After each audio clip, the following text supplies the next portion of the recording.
Est-ce que tu as décidé si tu voulais être anonyme ou pas? Alors, je vais utiliser mon pseudo et ou s'il faut un prénom, je veux bien le donner. Mais sinon, je vais rester sur mon pseudo. Quel est ton pseudo? Alors, mon pseudo, c'est Pmaster. Si tu ne me parles pas du tout de sexualité, et si tu devais te raconter ou dire des choses de toi, sans parler de sexualité, tu raconterais quoi?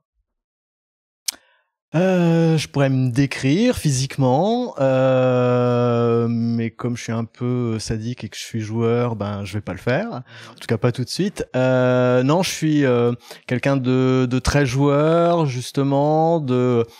J'aime prendre du plaisir, j'aime en donner, et ma philosophie de vie c'est essayer de ne pas avoir de regrets. Vivre ma vie, non pas forcément au jour le jour, mais en tout cas, essayer de faire en sorte qu'il n'y ait pas de regrets qui soient derrière sur la route. Ok, super entrée en matière.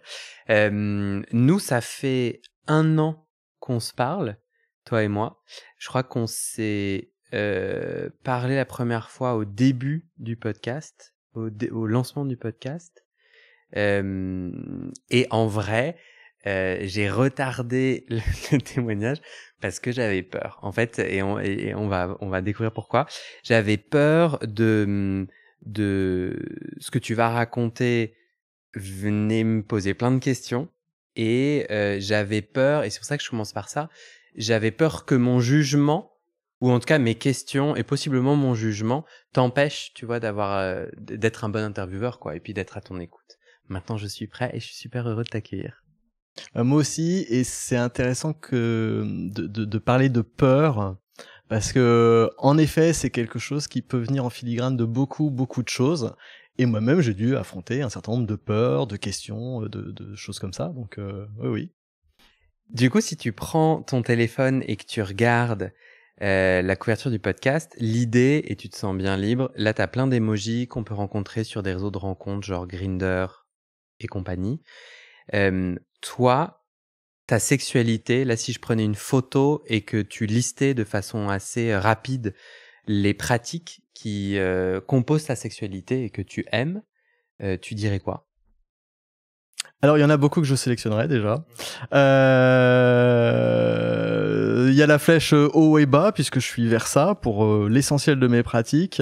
Après, tout ce qui est physique, pêche et courgette. J'aimerais courgette, mais la taille n'est pas la seule chose qui compte, et c'est pas mon cas. Feu, je sais pas ce que ça signifie. Le jus avec les gouttes, oui. J'ai pratiqué le bareback et je le pratique encore. Bareback, c'est? Alors, bareback, c'est sexe sans capote. Ce qui est plus facile aujourd'hui avec les traitements qui existent et qui n'existaient pas il y a encore une vingtaine d'années quand j'ai commencé ma sexualité.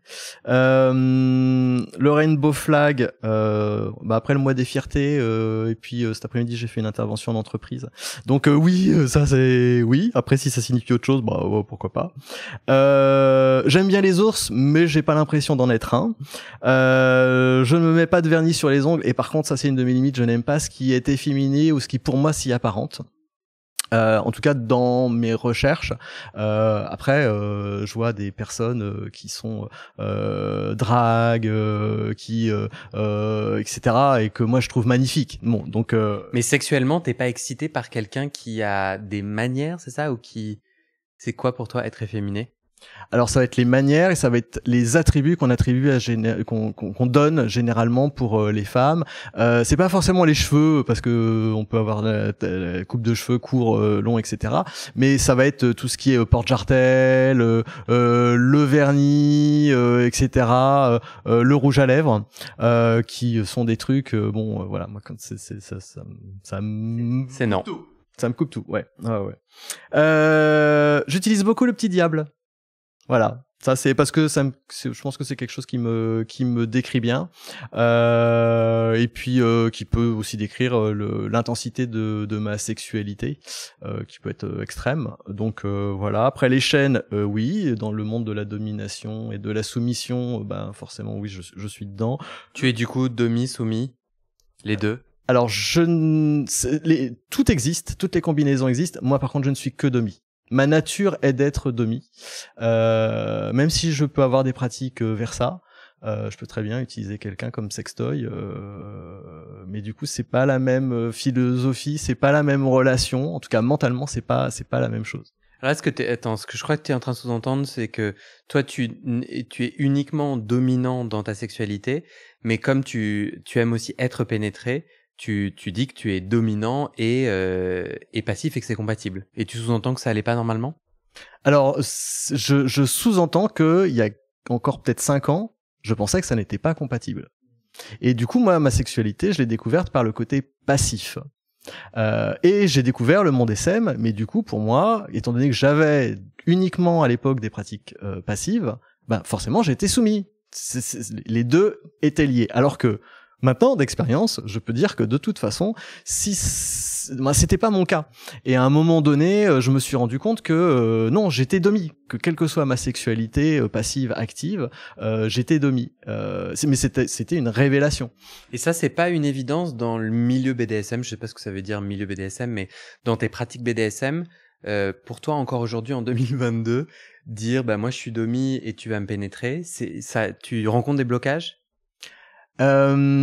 C'est intéressant de voir les a priori, pas les préjugés, hein, mais les a priori et les raccourcis que l'on fait sur si t'es ça, alors tu es ça. Donc si tu es passif, alors tu es soumis. Si tu es domi, viril, etc., tu vas être tu vas être domi. Je sais pas si j'ai pas inversé, mais voilà. Mais en tout cas, tu fais des liens qui peuvent te censurer toi-même, ce qui a été mon cas. Et aujourd'hui, on est toujours, même de manière globale dans le monde et dans l'esprit, à faire des raccourcis, à être sur la base d'une norme, à essayer d'avoir des choses qui soient normées.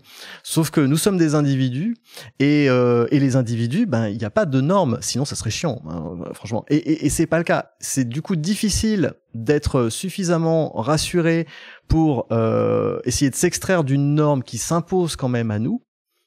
Et du coup, accepter de se découvrir, de se connaître et de s'assumer tel que l'on est, pas en faisant abstraction d'une norme, mais en tout cas en se disant oui, il y a peut-être une norme, oui, peut-être que c'est la majorité des gens, mais en tout cas, moi, c'est pas important si je fais partie de la majorité ou si je suis le seul. En tout cas, moi, je suis comme ça et ça sera pas autrement.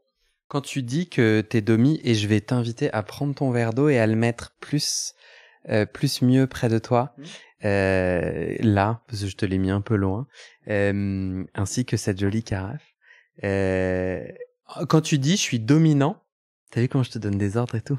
Oui, je me faisais exactement la même réflexion, mais en fin de compte, la relation de domination et de soumission, pour moi, ça n'enlève pas le savoir-vivre, le fait que je mette la table à la maison, etc. Ou après, c'est ma conception.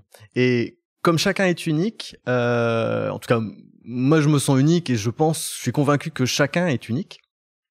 Chacun dans le BDSM va aussi avoir sa définition de ce qu'est la domination et de ce qu'est la soumission.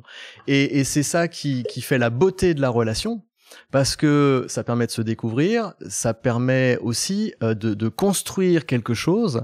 Et c'est pas facile de trouver son alter ego dans le BDSM, mais une fois que tu l'as trouvé, ou en tout cas que tu as construit quelque chose pour arriver à cet idéal, ça te crée des liens qui sont quand même très très forts. Alors justement, ça veut dire quoi pour toi être domi? Donc je sais pas si tu veux rajouter d'autres emojis. On finit le tour des emojis, mais c'est quoi donc est-ce que tu rajoutes d'autres choses? Oui. Bah oui, hein, je te dis. Alors donc le point, oui, je pratique le fist. Il y a un truc que je comprends pas, donc bon, je vais dire non. Le cadenas, oui, parce que l'appartenance, la chasteté, etc., c'est quelque chose que je pratique, que j'aime. Le nez de cochon, oui, je pratique le crade, donc forcément c'est quelque chose qui m'intéresse. Après la petite feuille, si c'est du cannabis, j'accepte, mais c'est pas quelque chose que je pratique. Moi, je prends que du poppers. Et puis après le sens interdit, je ne sais pas ce que ça. Bah si, toi, ça serait pour, tu sais, sur les profils, ils mettent sens interdit et soit des trucs racistes, soit c'est genre non aux vieux. Toi, ça pourrait être non aux efféminés. Oui, voilà, moi ça pourrait être non aux efféminés, ça pourrait être aussi sur certaines pratiques, le fait qu'aujourd'hui, une de mes limites, c'est le contrôle de la respiration, par exemple. On rentre du coup dans le vif du sujet. C'est autour de ces pratiques RAD où moi bon, je pense que c'est pas. Je pense que c'est un peu intéressant que je dise parce que je pense que les gens qui vont nous écouter peuvent penser la même chose. Moi, en fait, cette différence me fait peur. Ou en tout cas, il m'a fallu du temps pour. Je sentais que ça faisait vivre en moi. Genre, notamment sur concrètement de quoi on parle, c'est ce que j'allais te demander, dans les pratiques RAD. Et du coup, j'ai eu besoin de temps pour me dire, et j'ai plein de jugements sur est-ce que c'est normal ou pas. Et la raison pour laquelle moi je me suis convaincu de t'interviewer, c'est que je suis allé à ta rencontre parce que tu mènes une association, en tout cas tu fais partie d'une association, et je te trouve très didactique et très éloquent dans ta mise en mots. Donc je me dis premièrement, et deuxièmement, je n'aime pas mes jugements normatifs parce que je les trouve quand même tous un peu nauséabonds, inspirés de du coup c'est quoi la norme et tiens, est-ce que la personne est dedans ou pas. Allons dans le sujet. Du coup, c'est quoi les pratiques RAD que tu fais toi ou que tu apprécies? Alors, les pratiques crades, sans en oublier. Donc, je pratique l'uro, donc la pisse, le scat, donc la merde. Je pratique aussi tout ce qui est odeur. Alors, ça peut être odeur corporelle, ça peut être les odeurs de chaussettes portées longtemps, ça peut être les odeurs aussi de slip portés longtemps, ou avec de la pisse dessus et ou du jus dessus. Mais du coup, dans ta sexualité, notamment, donc, uro, tu te fais pisser dessus ou tu pisses sur quelqu'un, c'est ça? Alors, je suis vers ça, sauf, ça va être plus simple, pour le fist pour l'instant, et pour la chasteté dans laquelle je prends aucun plaisir. Pour tout le reste de ce que je pratique, je suis vers ça, donc je peux boire de la pisse, claire ou chargée. Claire, ça veut dire qu'elle a très peu de goût. Chargée, ça veut dire que c'est celle du matin, donc elle est un peu plus colorée, plus odorante et plus goûtue. Et donc je peux le faire dans les deux cas, passif ou actif, donneur ou receveur. En règle générale, le terme c'est plutôt donneur ou receveur pour cette pratique-là. Et pareil pour la merde? Pareil pour la merde. Et j'ai d'ailleurs commencé, comme beaucoup de choses, je découvre les pratiques par le côté passif ou le côté receveur. Parce que derrière ça me donne quelques idées de choses à faire quand je deviens le donneur. Et en fait, j'aimerais que tu m'amènes dans ta psyché, et je sais pas si c'est possible, mais est-ce que tu arrives à mettre des mots sur cet épanouissement sexuel, sur cette sexualité, ou sur qu'est-ce qui se passe dans ton cerveau? Que dit l'excitation? Moi qui ne la comprends pas. Alors, en règle générale, on parle par type de famille. Donc, on parle du crade et on va inclure dedans la pisse, la merde, les odeurs, les choses comme ça et tout. Moi, mon esprit ne raisonne pas par famille, mais par pratique. Donc autant j'ai une relation avec la pisse où j'apprécie le goût, j'aime l'odeur, et il y a des personnes en dehors de cette pratique dont on apprécie l'odeur, comme ça c'est quelque chose d'un petit peu hormonal, puis il y en a d'autres pour lesquels ça va pas. Moi, par exemple, le chou-fleur est un aliment dont je ne supporte pas l'odeur. Voilà. C'est-à-dire, une fois quelqu'un a ingéré du chou-fleur, sa pisse ou sa merde sent différemment. Alors non, là j'étais sorti de truc, c'est l'odeur du chou-fleur qui est en train de cuisiner, de bouillir, etc. C'est quelque chose qui limite me fait vomir, quoi. Donc voilà, moi j'apprécie l'odeur, j'apprécie le goût. J'ai de la pisse, mais de la merde, apprécier le goût de la merde. Tu m'invites là dans ce voyage-là? Alors, je vais terminer au niveau de la piste pour être complet sur une des questions pour laquelle j'ai pas encore la réponse. Il y a un truc qui est que au niveau santé, je suis diabétique. Et l'un des moyens, avant qu'il y ait toute la technologie, les choses comme ça, de savoir comment on se positionnait en termes de traitement de son diabète, pour les médecins, mais également je pense pour les patients, c'était de goûter la pisse, parce qu'en fonction du goût de la pisse, on pouvait déterminer l'état de santé, une certaine forme de l'état de santé.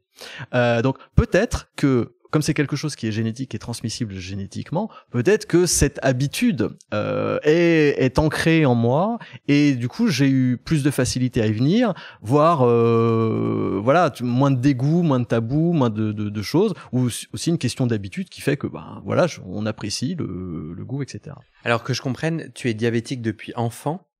Oui. Et qui goûtait ta pisse pour savoir quoi?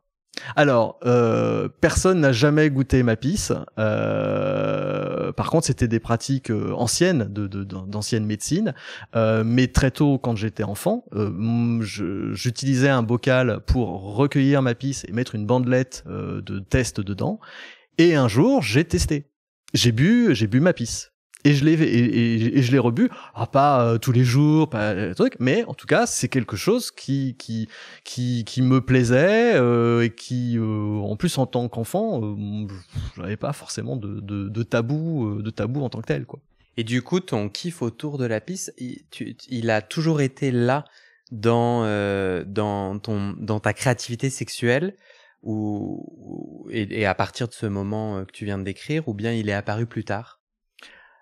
Il a toujours été présent dans mon esprit. Je l'ai pas mis en pratique tout de suite dans ma sexualité, parce que j'avais peur, non pas de l'idée que je pouvais me faire de moi-même, etc. et machin, mais surtout pour des raisons de santé. Je ne savais pas, j'avais pas les informations de est-ce que c'était risqué ou pas. Donc en attendant d'en savoir plus, j'ai fait d'autres choses, j'ai découvert ma sexualité, d'autres pratiques sexuelles, très vanille. Alors vanille, c'est sodo, sus, voilà, et puis les câlins, s'embrasser, etc.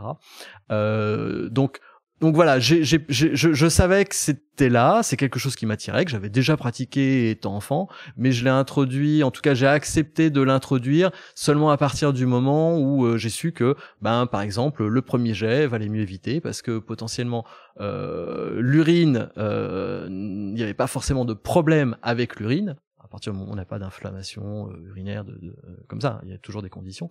Mais par exemple, le sperme pouvait être contenu dans le premier jet d'urine, donc une trace de sperme avec VIH pouvait rester dedans, et que potentiellement il y avait un risque. Voilà. Donc à partir de ce moment-là, moi je suis quelqu'un qui du fait de ma santé et de manière générale, j'aime bien savoir quand même un peu ce que je fais. Ça n'empêche pas que je puisse prendre des risques, etc. Mais en tout cas, si je prends un risque, je l'assume. C'est éclairé, quoi. Oui. Sur ton rapport au scato, comment c'est né? Alors, mon rapport au scat, je pense que j'ai dû voir une vidéo sur Internet un jour, etc. Et puis, comme ça reste dans la thématique crade, du coup, je me suis dit, tiens, je vais m'intéresser à ça. Pareil pour des raisons, parce que l'urine c'est du pipi de chat, sans jeu de mots, par rapport au scat, en termes de risque potentiel de santé, de transmission d'un certain nombre de choses. Donc j'ai été attiré par ça, mais il fallait que je trouve le bon partenaire pour le faire.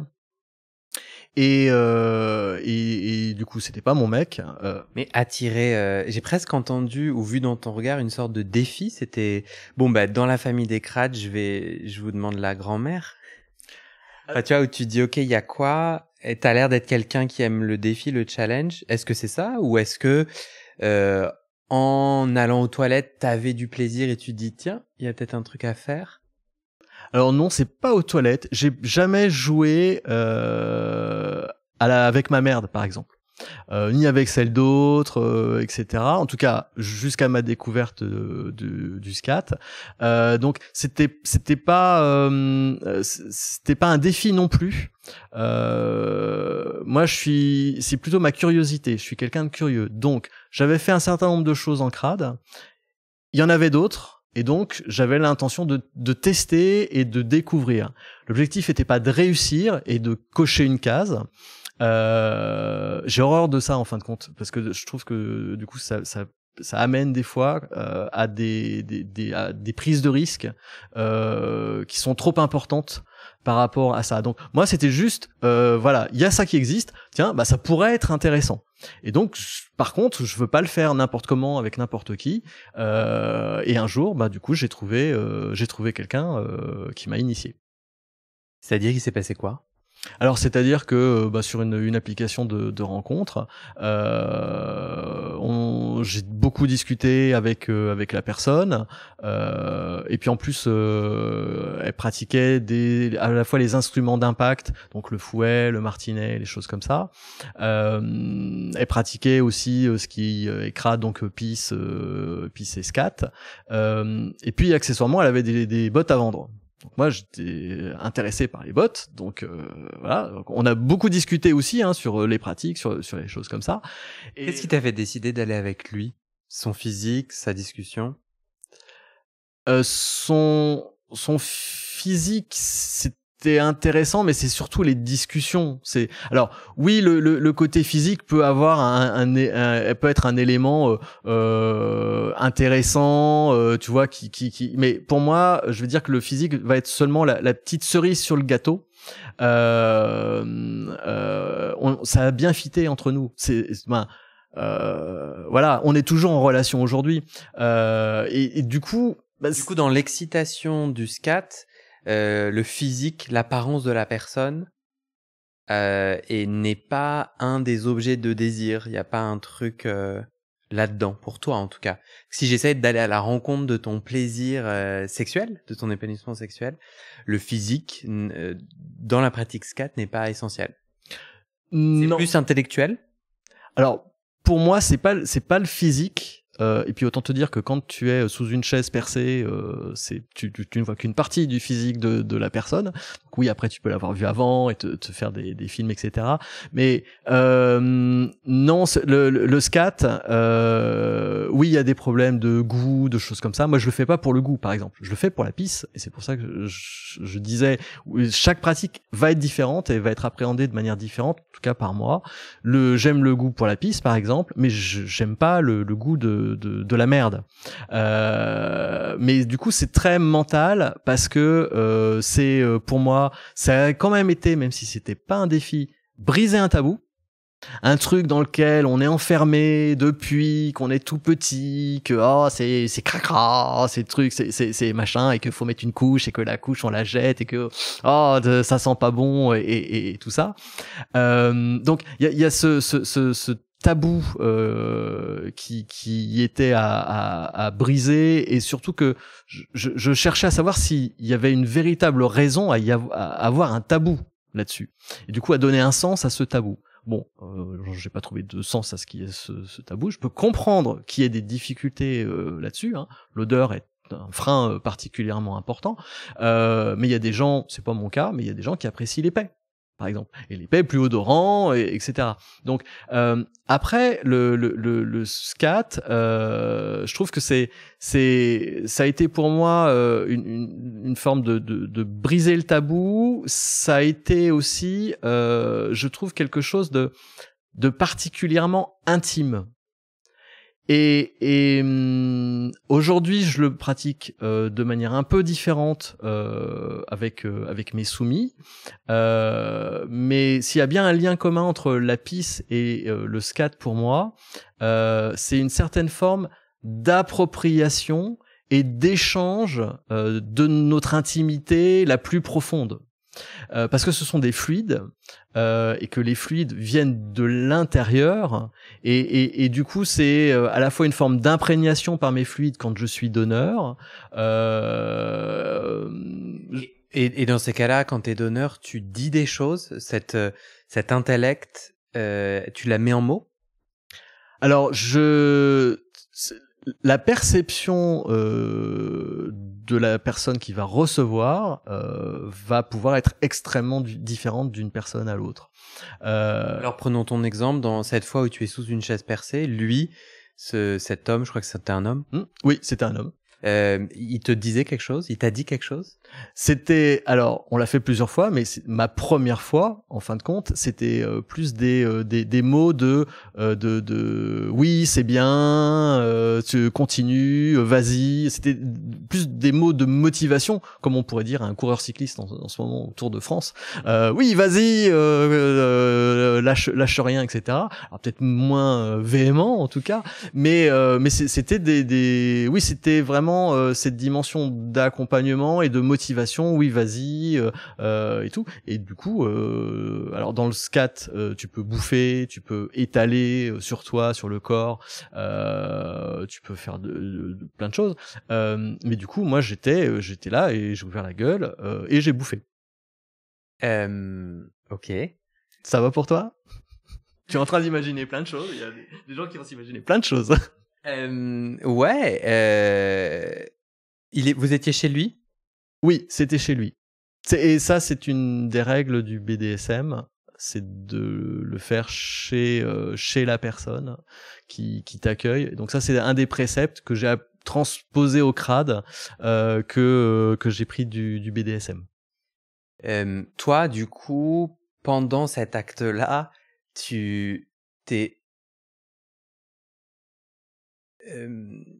toi, ce qui te fait kiffer, c'est intellectuellement, tu te racontes une histoire, ou bien le fait de manger sa merde te donne une érection et en même temps, tu te masturbes. Alors, je me suis pas masturbé parce que la première fois, je suis très dans l'analyse aussi.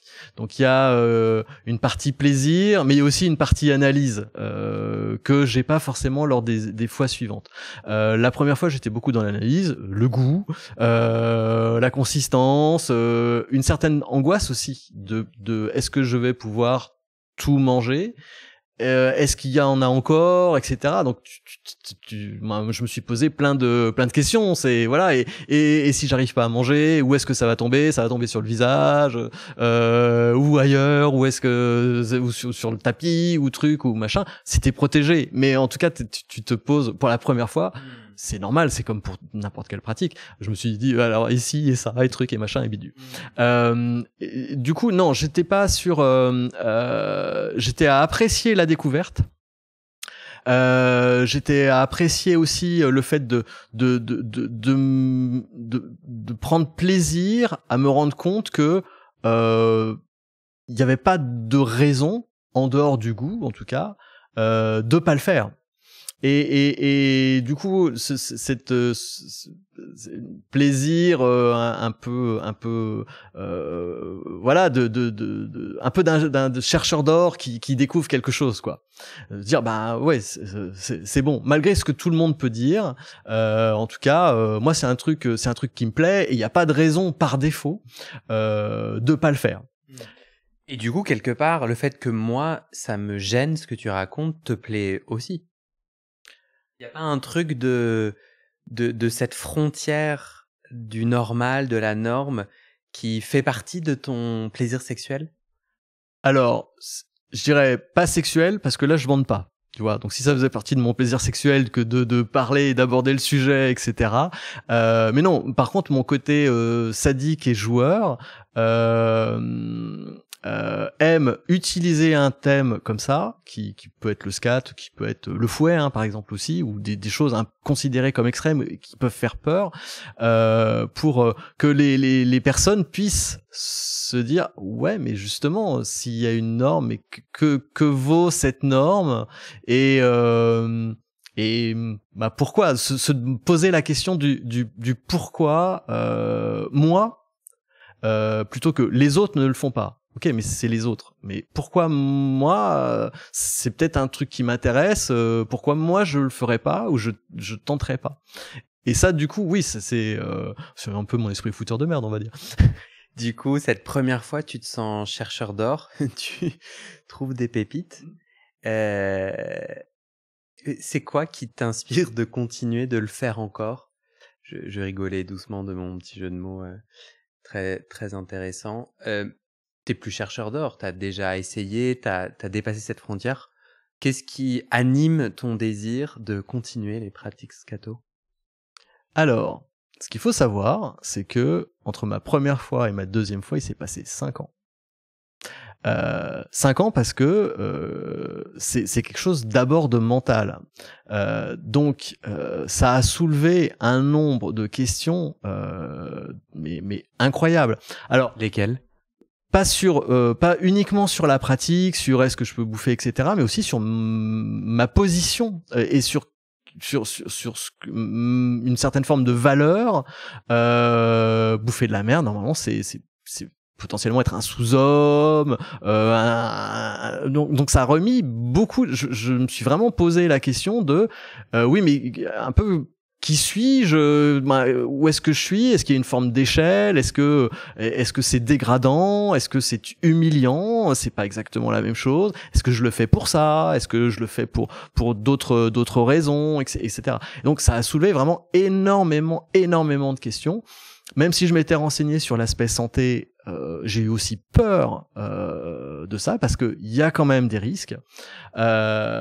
Et du coup, je sais que la première fois, juste après avoir bouffé, je suis allé dans la salle de bain me laver les dents, par exemple. Donc oui, il y a aussi tout cet aspect santé qui m'a beaucoup travaillé, et je l'avais fait avec quelqu'un de confiance. J'ai rien attrapé ni rien, mais du coup, le fait pour repratiquer avec quelqu'un d'autre, ça voulait dire repasser aussi par tout ce cheminement de potentiellement trouver quelqu'un qui puisse avoir des maladies et des choses comme ça, et j'avais pas envie de ça. Pourquoi pas refaire avec lui, puisque le lien était créé? 5 ans après, c'est avec lui que je l'ai refait. Je lui ai dit je veux le refaire. Voilà, au bout de 5 ans de réflexion, etc. Je savais que c'est une pratique que je voulais faire. Voilà, j'avais fait le point sur un certain nombre de choses, j'avais décanté tous les trucs, et oui, j'avais confiance en lui, j'avais toujours confiance en lui, et c'est moi qui suis revenu vers lui. Au bout de 5 ans, c'était pas, sauf peut-être bonne année, etc., mais rien d'autre. Et au bout de 5 ans, j'ai dit voilà, je suis prêt je suis vraiment prêt pour le scat, c'est bon. Donc et je veux le refaire, je veux le faire avec toi. Et à ce moment-là, est-ce que tu te souviens du déclic après toutes tes réflexions? Quel a été le déclic? Pourquoi c'était important pour toi de dire ok, je continue, je veux faire une autre fois? Je dirais que il y avait l'aspect mental, etc., mais c'est surtout que j'avais envie. C'est que malgré tout ce temps, malgré toutes les questions auxquelles j'ai pas forcément toutes répondu, j'avais envie. C'est comme j'avais envie de la pisse, comme j'avais envie d'autre chose. C'était au même niveau, mais moi j'ai deux choses. Il y a des choses qui me sont indispensables, pas tout le temps, tous les jours, etc., mais il y a des choses dont je sais qu'elles me sont indispensables. Et puis il y en a d'autres qui sont facultatives, etc. Ça, c'est indispensable? Ouais, le scat fait partie de ce dont j'ai besoin. Et qu'est-ce que tu perdrais dans ta vie? À quoi tu devrais dire non si tu devais abandonner le scat, que je comprenne? Je pense qu'il me manquerait, alors pas une part de moi, mais en tout cas, moi j'ai besoin d'eau pour vivre. Je pense que j'ai besoin de scat pour avoir une sexualité épanouie et pour me sentir bien. C'est quelque chose. En tout cas, c'est mon alchimie à moi qui fait que je sais que j'ai besoin de ça. Si je l'ai pas pendant des années, j'ai mis très longtemps à le découvrir, à le pratiquer, etc. Mais maintenant, je le sais, et c'est un besoin. Et quel regard tu portes sur toi-même? Pendant 5 ans, tu disais putain, est-ce que je suis un sous-homme? C'est venu questionner ton estime de toi. Aujourd'hui, t'en es où sur ce chemin d'estime de toi? Alors le côté estime, c'est pas quelque chose qui m'a de manière générale intéressé, être mieux que truc et machin. J'ai beaucoup de mal avec tout ce qui est humiliation et dégradation. Pour moi, ça a pas d'intérêt. Après, pour certains soumis, ça peut jouer dans cet aspect de dégradation, d'humiliation, etc. Donc, je vais jouer sur le vocable quand je le pratique avec eux, mais bon, moi c'est pas mon truc. Je me sens pas moins bien, je me sens pas mieux que les autres de le faire. Tu considères que toi, dans ta palette, il y a cette couleur-là, et en fait, tu juges pas, tu te dis pas, tu te dis juste, je reconnais que c'est important pour moi. Point final. Oui, c'est il y a plein de raisons d'aimer, il y a plein de raisons de ne pas aimer. Voilà, chacun fait ce qui lui plaît. Ce qui me dérangerait, par contre, c'est le fait d'être jugé, même si j'y attache peu d'importance. Voilà, quelqu'un qui me dit toi ce que tu fais de toute façon t'es un connard, truc et machin. Je pourrais l'entendre pour des aspects de santé, mais je fais attention. Donc auquel cas ça n'aurait pas lieu d'être. Tu en parles souvent de cet aspect de ta sexualité? C'est ultra tabou, en vrai. Alors c'est ultra tabou. Là, je te vois sourire, je t'imagine tellement un samedi soir dans un dîner un petit peu genre les gens sont bien habillés. Tu serais du genre à, pour la provoque, le raconter? Alors, pas en public non averti. Pour autant, contrairement à beaucoup de gens que je peux croiser sur d'autres sites spécialisés, je l'ai mis dans mon profil de rencontre sur les applis standards de rencontre, parce que c'est un de mes besoins. Donc si je cherche un soumis ou quelqu'un, à un moment donné, surtout sur un soumis sur une relation de longue durée, de vie commune, etc. Oui, autant être clair dès le départ, même si j'en ai pas un besoin immédiat, etc., et que je peux accompagner la personne. Mais dernièrement, lors d'un munch d'une association, alors un munch, c'est un apéro, mais plutôt BDSM quand même. Donc même si on n'est pas habillé, looké, et trucs comme ça, en tout cas les sujets sont bien BDSM. Et lors d'un munch, il y avait un couple hétéro, c'est une association qui accueille toutes les orientations sexuelles. Je dis ouais, moi je pratique le crade, scat, etc. Donc on était autour d'une table, il y a quelqu'un qui a détourné la tête. OK, non, moi ça m'intéresse pas, mais il y a pas de souci. Par contre, ce couple était intéressé justement par était étonné de cette pratique qui va à l'encontre justement de ce qu'on a l'habitude de faire et surtout de ne pas faire. Donc voilà. Ça te plaît, ça? Il y a un truc dans ta sexualité, est-ce que tu es d'accord que partager, être un précurseur, être un formateur, être un initiateur, tu es d'accord que c'est un élément clé de ton épanouissement sexuel? Oui, parce que je l'ai expérimenté et que je l'expérimente tous les jours, c'est-à-dire que se connaître, savoir quels sont ses besoins, c'est quelque chose qui moi me fait me sentir bien, qui a pris beaucoup de temps par contre, parce que justement à cause de toutes ces normes, de ces trucs de non mais ça faut peut-être pas le faire et trucs, mais tu te rends compte et qu'est-ce qu'on va penser de toi et tout ça. Bon, au bout d'un moment, c'est peut-être ce qu'on appelle la crise de la quarantaine, mais voilà, tu dis j'ai besoin, t'as pas quelque chose, c'est comme un élastique, au bout d'un moment ça te revient dans la gueule. Donc là-dessus, j'en ai besoin. Ça n'est pas discutable. Mes besoins ne sont pas discutables. Il y a pas de limite? Moi, les limites que j'ai sont pas forcément des limites légales, mais qui s'en rapprochent quand même beaucoup. C'est-à-dire que j'ai pas l'intention de blesser, de tuer quelqu'un. Ça peut arriver. J'ai cassé la côte de quelqu'un une fois, en m'asseyant dessus en plus. Donc j'essaye de pas le faire, mais le truc con, oui, ça peut arriver. Donc mes limites, ça va être ça. Ça va être tout ce qui va être de je vais utiliser le terme de destruction, de détruire la personne, parce qu'il peut s'appliquer à la fois sur le mental et aussi sur le physique. On peut faire l'un ou l'autre, ou les deux. Et ça, c'est ma limite. Et quelqu'un... Je te pose cette question un peu gratteuse ou agressive pour plus comprendre comment toi tu tu vis justement bon, je posais la question, quelqu'un qui dit voilà, moi j'ai besoin de violer, c'est un besoin, ça me fait jouir, du coup, ça c'est une limite ou pas? Pour toi? Alors, c'est intéressant le viol, parce que il y a beaucoup dans le BDSM, il peut y avoir quelque chose qui relève du jeu de rôle. Et puis après, il y a ce qui n'est pas un jeu de rôle. Ou en tout cas, ce qui n'est pas perçu comme tel. Donc là, on est dans un monde de perception. Quelqu'un qui... moi, je prends pas de plaisir à violer quelqu'un parce que l'une des bases, c'est le consentement.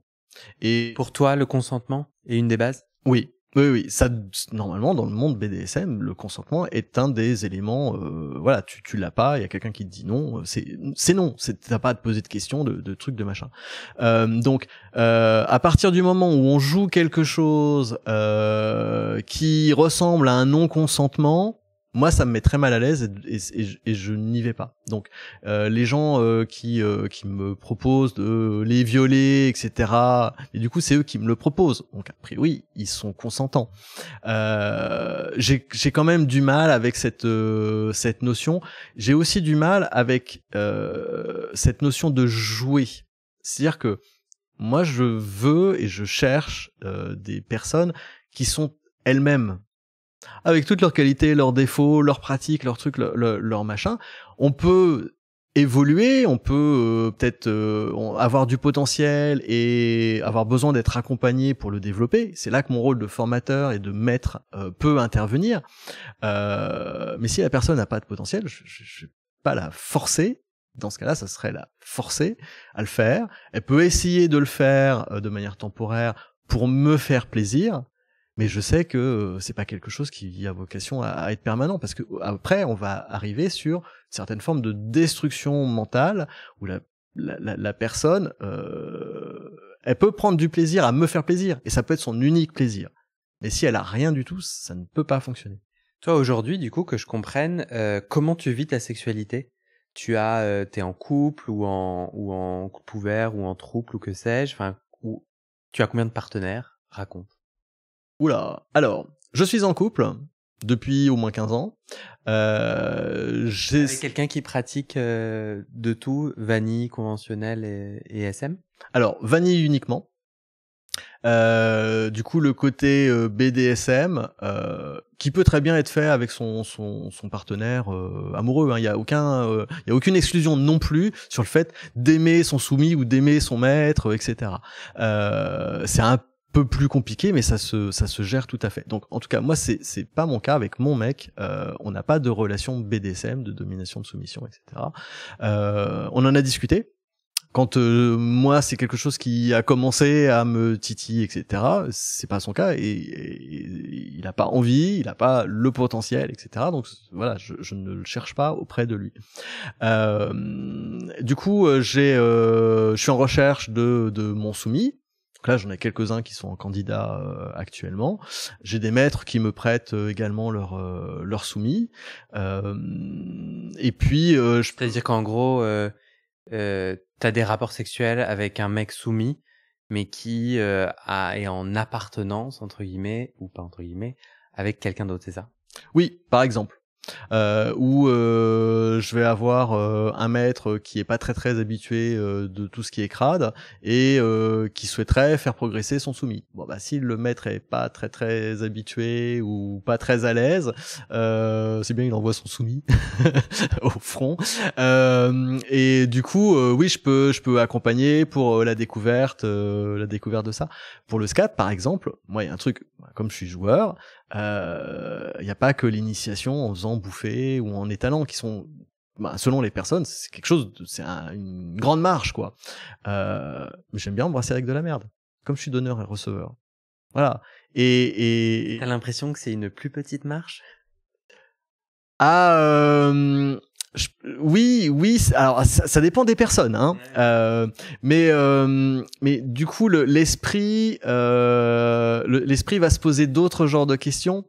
Déjà, moi j'adore jouer sur le fait de prendre de la merde en bouche, puisque en règle générale c'est soit t'es donneur, soit t'es receveur. Bon, donc là quand je prends de la merde en bouche, en tant que donneur, la personne se dit mais qu'est-ce qui me fait? Donc et puis après quand j'embrasse, qui dans l'imaginaire est quelque chose de très tendre, sensuel, etc. Du coup ça fait un peu un big bang de choses. Tu aimes brouiller. J'aime brouiller, j'aime jouer, et pour autant, pour moi, c'est embrasser quelqu'un avec de la merde, avec ma merde, c'est aller vraiment à l'origine de mon plaisir, qui est de partager la chose la plus intime que je puisse partager avec quelqu'un. C'est marrant parce que moi, je suis un endroit où quand je rencontre quelqu'un, et même avec des amoureux, que je connais depuis longtemps, si on est dans un endroit où les toilettes sont juste à côté de la chambre, j'ai du mal. C'est justement une intimité que je veux pas partager. Je trouve ça marrant de partager ça. J'entendais que ton copain, ton mari.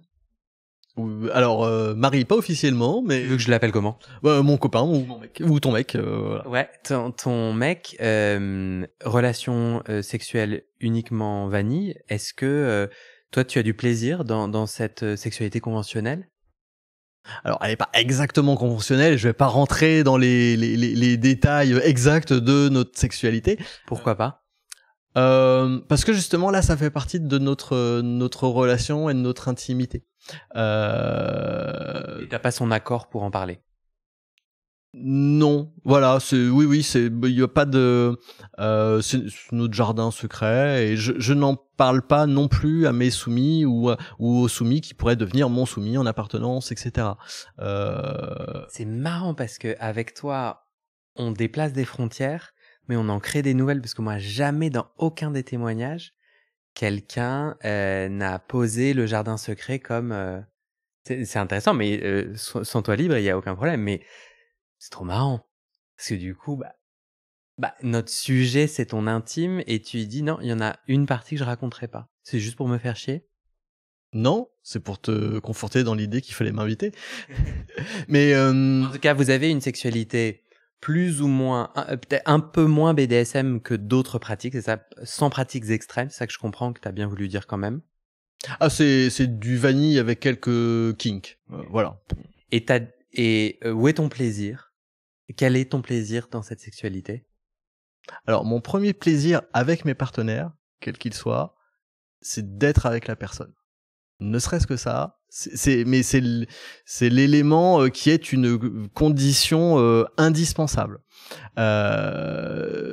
Avec mon mec, on a l'un et l'autre évolué sur notre sexualité. Il m'a connu, je pensais être vanille, donc il m'a vu sur tout ce qui est BDSM, pensait être soumis, etc. et machin. Donc pour autant, on a toujours ce plaisir d'être ensemble, ce plaisir de jouer ensemble. Et voilà, et c'est ce plaisir-là qui est un vrai plaisir. Il est là et il bouge pas. Mais quand on va explorer des contrées plus extrêmes où ça te met dans un état particulier, est-ce que du coup, une simple caresse, un simple massage, est-ce que la sexualité vanille ne semble pas un peu boring, quoi, chiante? Pour toi, hein? Alors, non, je classifie les pratiques en fonction de ce dont j'ai besoin et celles qui sont facultatives. Après, parmi celles dont j'ai besoin, j'ai pas d'ordre dans cette catégorie-là. J'en ai besoin. J'ai besoin de manger, j'ai besoin de boire. Je fais pas Oui, on peut vivre un peu plus longtemps sans manger, mais pas sans boire, etc. Oui, c'est pareil. Il y a certaines pratiques où je vais pouvoir avoir un temps plus important avant de les refaire, etc. Et de ressentir un manque. Ouais. Mais n'empêche, j'en aurais besoin. C'est quoi le deal avec ton copain? Puisque toi, tu disais là au début de cet entretien que le scato c'était un besoin que lui ne semble pas pouvoir assouvir. C'est quoi le deal? Le deal, de manière quand j'avais un soumis à la maison pour tester le fait de vivre à 3. Donc ça, vous avez le projet de vivre à 3 et il y a eu un moment donné où quelqu'un est venu emménager chez vous, c'est ça que je comprends? Oui, j'avais un soumis candidat pour une vie à 3. Alors je précise, la vie à 3, ça peut prendre plein de formes différentes. Donc mon mec n'a pas vocation à utiliser mon soumis, donc c'est à mon usage exclusif. Est-ce que toi tu veux pas ou lui veut pas? Lui ne veut pas. Les limites du coup, c'est il ne veut pas utiliser mon soumis et il ne veut pas de pratique poussée en BDSM devant lui, même si on habite dans le même appartement. Du coup, mon soumis, quand je l'utilisais comme chiotte, c'était dans la chambre. Voilà. Dans la chambre dans la chambre de du coup chez lui. Alors, c'était dans notre appartement, mais pour moi, un soumis, c'est bien quand il est efficace. Donc, il a un lit, un matelas, voilà. Donc, c'était dans la chambre du soumis. C'est quoi pour toi être domi? C'est quoi le deal de ta recherche de soumis? Alors, je suis très deal. Je sais pas, j'emploie jamais ce terme, mais là, ça fait 3 fois que je l'utilise. C'est quoi qu'est-ce que tu cherches? Alors, c'est difficile de répondre parce que la recherche, c'est pas forcément quel est mon style, c'est pas forcément qui je suis en tant que domi, etc. Donc, je veux dire que pour moi, un domi, en tout cas celui que j'essaye d'être, et qu'un jour j'espère être, en tout cas, c'est une personne qui assume qui elle est, qui se connaît et qui assume qui elle est. C'est ensuite quelqu'un qui fait attention à la santé de son soumis. C'est aussi quelqu'un qui, je suis d'un naturel très impatient, mais qui sait maîtriser son temps et son impatience pour accompagner le soumis pour développer son potentiel. Ça fait très formateur, mais pour moi, le terme maître, etc., c'est très lié à l'accompagnement et au développement de la personne qui te donne le pouvoir sur elle. Pourquoi ça n'a pas marché du coup? Et je pense que tu vas pouvoir parler de cette relation domi-soumis au travers de cet exemple. Quelqu'un t'a suffisamment convaincu pour venir habiter chez toi. Pourquoi ça n'a pas fonctionné à ton avis? Je parlais de style, et en effet, il y a des styles différents. Moi, je suis pour le soumis qui va poser des questions, qui va s'intéresser à moi, et qui va du coup, au bout d'un moment, être en capacité d'être proactif. Il y a quelque chose que j'ai pas cité, mais le droit à l'erreur est quelque chose d'extrêmement important. Et du coup, bien sûr, un soumis, comme n'importe qui, peut pas être proactif si tu lui donnes pas le droit à l'erreur, hein, sinon voilà, quelle que soit la punition. Donc c'est vraiment quelque chose qui est indispensable dans ma recherche, et c'est mon style, donc ça c'est sûr, c'est moi, j'ai besoin de ça. Et le soumis en question, malgré toutes ses qualités, était un soumis qui a besoin d'ordre systématique. Donc peut-être plutôt comportement chien, ou en tout cas soumis, contrôlé pour chaque chose. Alors pas aller aux toilettes, mais en tout cas c'est fais ci, fais ça, fais truc, fais machin, voilà, avec des ordres à donner pour quasiment chaque chose. Et concrètement, genre vous vous réveillez le matin, vous êtes tous les trois en train d'essayer de faire votre café ou le petit déjeuner, et là l'attente du soumis c'était que tu devais lui donner des ordres sur chacun des petits éléments du quotidien? Alors, c'était pas forcément sur apporte-moi un café, apporte-moi maintenant le lait, ou pas à ce niveau de détail là, mais ça pouvait être oui sur prépare le petit déjeuner, ou va me chercher mes affaires et habille-moi. Moi, ce que j'attends, c'est un soumis qui soit observateur et qui se dit d'habitude à 7h45 c'est bon, il est prêt, ou il s'habille après s'être lavé les dents dans la salle de bain. Oui, je pratique le crade, mais je me lave les dents et je prends des douches. Et du coup voilà, du coup ça va être l'heure. Là, il vient de terminer de passer par la salle de bain, ça va être l'heure de l'habiller. Donc je prépare les affaires, je les sors, et dès que je sors de la salle de bain, voilà. Tu vois, il te prenait pas assez soin de toi, il était pas assez proactif. Oui, c'est ça. Mais parce que c'est pas parce que il a essayé de le faire, etc. C'était pas son style. Il y a des personnes qui ont besoin de recevoir des ordres. Il y a des personnes qui apprécient de donner des ordres, voire des fois pour tout et n'importe quoi. C'est pas mon cas. Et que je comprenne, pour moi, la domination, la soumission, c'est un jeu de rôle. C'est comme si on se mettait une perruque ou un déguisement ou un masque. Ouais, c'est un masque, tu vois, qui met en lumière une part de nous. Donc peut-être l'exemple du masque est pas bonne parce que le masque est censé cacher. En tout cas, c'est un moment comme ça où une part de nous est dans la lumière. Et qu'il n'est donc, moi mon préjugé, c'est qu'il n'est pas possible de, quand tu te lèves le matin, tête dans le cul, en fait t'es plus dans la dynamique domi-soumis. Mais là, ce que je crois entendre, c'est que toi, non, c'est perpétuel comme rôle, en dehors de la sexualité aussi. Alors, c'est là justement que je fais la distinction entre le rôle et la nature. Oui, il y a plein de gens qui jouent au SM, au maître, au soumis, etc. C'est un jeu. Mais c'est pas mon cas.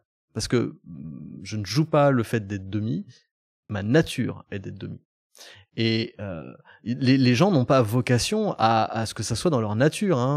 Moi, quand j'ai eu ma révélation comme quoi j'étais demi, je classais les gens que je voyais entre soumis, demi ou non concernés. L'essentiel des gens ne sont pas concernés par le BDSM, en tout cas comme quelque chose de leur nature propre.